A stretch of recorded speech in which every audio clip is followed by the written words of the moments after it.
लगाई और रस्सी ला करके और इस धुंधकारी को बांधना शुरू किया है। और जैसे ही धुंधकारी को बांधना शुरू किया, ये धुंधकारी बोला, ये कर क्या रही हो, हमें क्यों बांध रही हो? वैश्या बोली, चिंता मत करो, लेटे रहो आराम से, हम तुमसे प्रेम कर रही हैं। धुंधकारी बोला, ये कैसा प्रेम है, हमें बांध रही हो? बोली, चिंता की कोई बात नहीं, ऐसे पड़े रहो। क्या किया है वैश्याओं ने?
क्या किया है? धुंधकारी को चारपाई पर कस लिया और जब रस्सी से बांध लिया है तो एक वैश्या बोली, अब क्या देख रही है?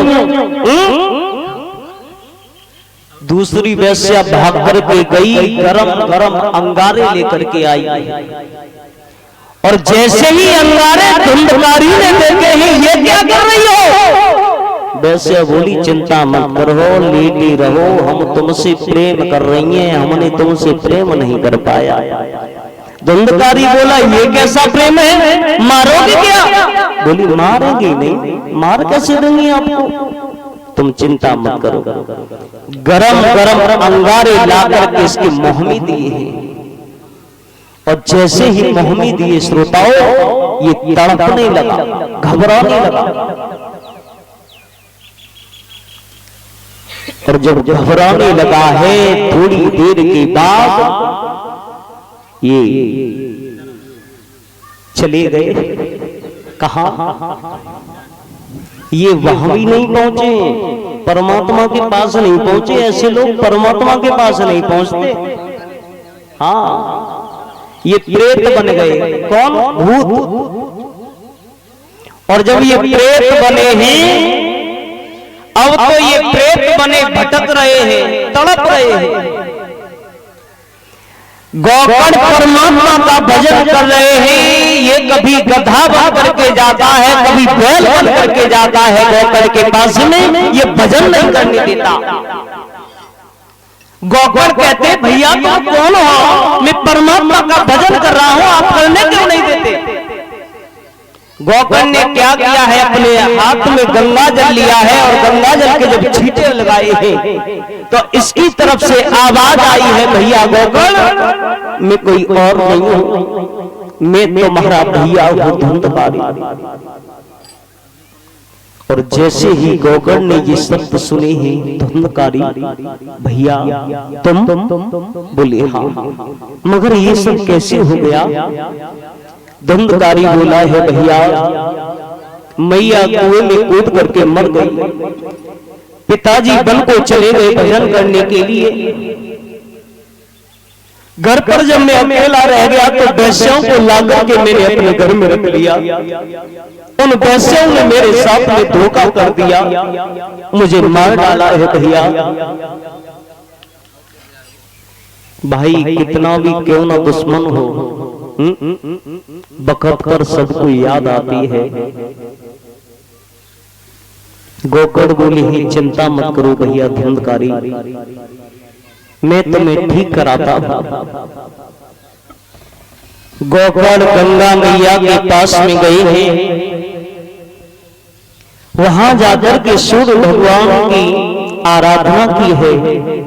सूर्य भगवान प्रकट हुए हैं उन्होंने कहा है गोकर्ण तुम एक काम करो, अगर अपने भैया को मुक्ति दिलाना चाहते हो तो तुम अपने भैया को श्रीमद् भागवत कथा श्रवण करा दो। अगर तुम्हारे भैया ने श्रीमद् भागवत कथा को पूर्ण श्रवण कर लिया मन से ध्यान से, तो हम कहते हैं तुम्हारे भैया को मुक्ति प्राप्त हो जाएगी, उनका कल्याण हो जाएगा। गोकर्ण लौट करके आए हैं, अब आकर के बैठ तो गए हैं, सोचने लगे अब मुझे कैसे मालूम पड़ेगा कि आज मेरा भैया कथा को श्रवण कर रहा है। क्या किया है, 7 गांठ का बांस लिया है, 7 गांठ का बांस लिया और वो बांस लेकर के सामने रख दिया है।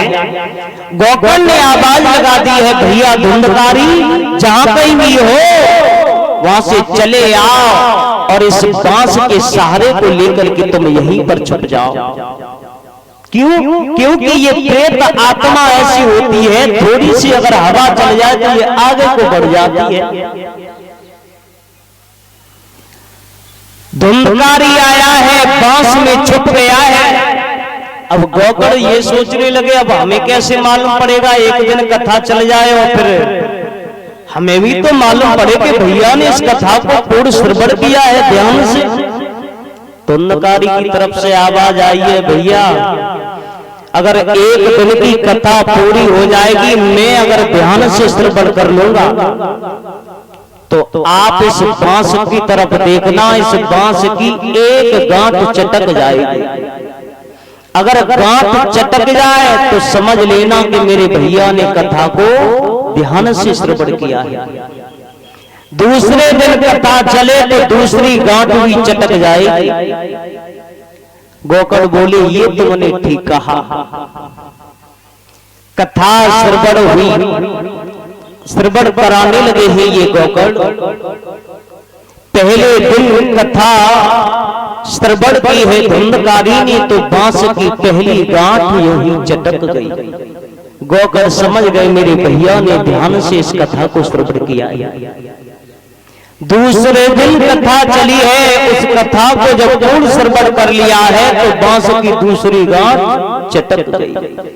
इसी तरीका से 7 दिन भगवान की कथा चली तो बांस की 7 गांठें चटक गई।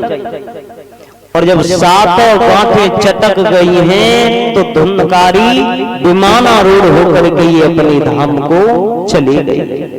इनका कल्याण हो गया, इन्हें मुक्ति प्राप्त हो गई। बोलिए गोविंद भगवान की